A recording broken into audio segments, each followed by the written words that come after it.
Hi friends, AP రాష్ట్ర వ్యాప్తంగా ఉన్నటువంటి ప్రజలందరూ కొత్త పెన్షన్ల కోసం ఎదురు చూస్తూ ఉన్నారు. వారందరికీ కొత్త పెన్షన్లు ఎవరైతే అప్లై చేయడానికి చూస్తున్నారో వారందరికీ భారీ శుభవార్త. ముఖ్యంగా 50 ఏళ్లు నిండిన వారికి. ఎందుకంటే మనకు గత ప్రభుత్వం 60 ఏళ్లు వచ్చే వరకు పెన్షన్ అనేది వచ్చేది కాదు. ఇప్పుడు 50 ఏళ్లకే పెన్షన్ అనేది మంజూరు అయితే చేస్తున్నారు. అయితే ఒక్క రేషన్ కార్డుపై ఒక ఇంట్లో 2 పెన్షన్లు తీసుకోవచ్చు. మరి 2 పెన్షన్లు ఎలా అనేది, ఒకే రేషన్ కార్డు అయితే ఎలిజిబిలిటీ ఉంటే ఒకే ఇంట్లో 2 పెన్షన్లు తీసుకోవచ్చు. కొత్త పెన్షన్లు అయితే త్వరలోనే మనకు ప్రారంభమవుతున్నాయి. మీరు అప్లై చేసుకోవడానికి ఎలా అప్లై చేయాలి, ఏ డాక్యుమెంట్స్ కావాలి, ఈ వీడియోలో క్లియర్ గా తెలియజేస్తాను. ఈ వీడియోను ఎక్కడా స్కిప్ చేయకుండా లాస్ట్ వరకు చూడండి. అలానే లైక్ చేసి సబ్స్క్రైబ్ చేయండి. ఎప్పటి నుంచి అప్లై చేసుకోవాలి, ఎన్ని రోజులు వెరిఫికేషన్ అనేది జరుగుతుంది, దీని గురించి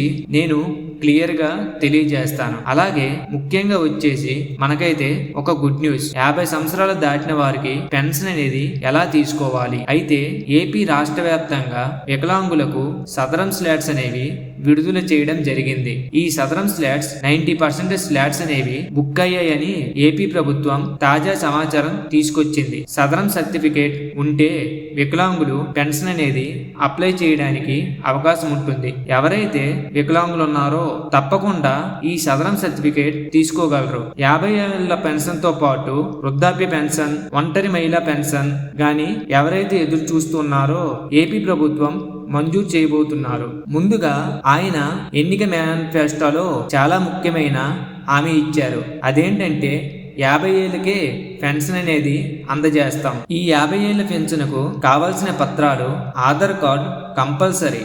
ఎందుకంటే 49 సంవత్సరాలు ఉన్న ఈ 50 ఏళ్ల పెన్షన్ అనేది వర్తింపజేయదు. మీరు కొత్త పెన్షన్ అప్లై చేయాలంటే రేషన్ కార్డు కలిగి ఉండాలి. అలాగే ఆధార్ కార్డు తప్పక ఉండాలి. అలాగే Aadhaar update history, caste certificate, income certificate, pass photos కూడా తీసుకోవాల్సి ఉంటుంది. ఇవన్నీ పత్రాలు తీసుకుంటే 50 ఏళ్ల పెన్షన్ అనేది అప్లై చేసుకోవచ్చు. అయితే మీరు ఈ పెన్షన్ కోసం ఎలా అప్లై చేయాలి అంటే ముఖ్యంగా మీరు అప్లికేషన్ అనేది నెట్ సెంటర్ లో తీసుకోవాలి. ఇది తీసుకున్న తరువాత ఆ అప్లికేషన్ పై 6 దశల ధృవీకరణ అనేది ఖచ్చితంగా ఉండాలి. అలాగే ఈకేవైసీ అనేది ఖచ్చితంగా చూపించుకొని ఉండాలి. ఈకేవైసీ చేయనట్లయితే మీకు దగ్గరలో ఉండే సచివాలయంకి వెళ్ళి చేపించుకోండి. ఒకవేళ చేయనట్లయితే పెన్షన్ అనేది రాదు.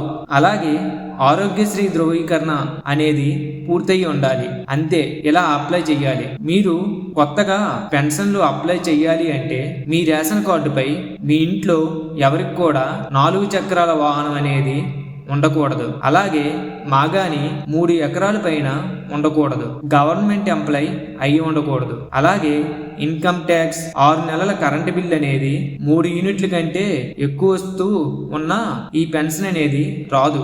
అయితే ఈ పెన్షన్ విషయంలో ఆర్థిక ధృవీకరణ జరుగుతుంది కాబట్టి ప్రభుత్వం ముందుగానే తెలియజేస్తుంది. ఇవన్నీ ప్రాబ్లం లేదు, మాకు పెన్షన్ ఎప్పుడు వస్తుంది అని చూస్తూ ఉన్నట్లయితే జూలై 15వ తారీఖు పెన్షన్ కి అయితే అప్లై చేసుకోవచ్చు. ఈ సైట్ అనేది ఇప్పుడు ఓపెన్ చేస్తే మళ్ళీ 6 నెలల వరకు ఈ సైట్ అనేది ఓపెన్ అవ్వదు. ఇది ప్రతి ఒక్కరూ గుర్తుపెట్టుకోండి. మీరు అప్లై చేసేటప్పుడు కొన్ని జాగ్రత్తలు తీసుకొని మరి అప్లై చేయండి. ముందు చెప్పిన ధృవపత్రాలు అలాగే నెట్ సెంటర్లో దొరికే అప్లికేషన్ అంతా పూర్తి చేసి సచివాలయంకి వెళ్ళి ఇస్తే చాలు.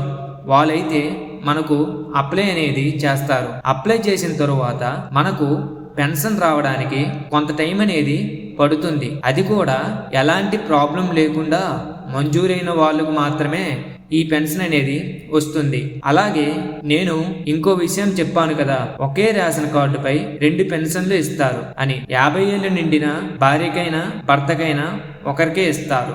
అదే రేషన్ కార్డుపై ఎవరైనా వికలాంగులు ఉంటే 2 పెన్షన్లు అనేవి ఇస్తారు.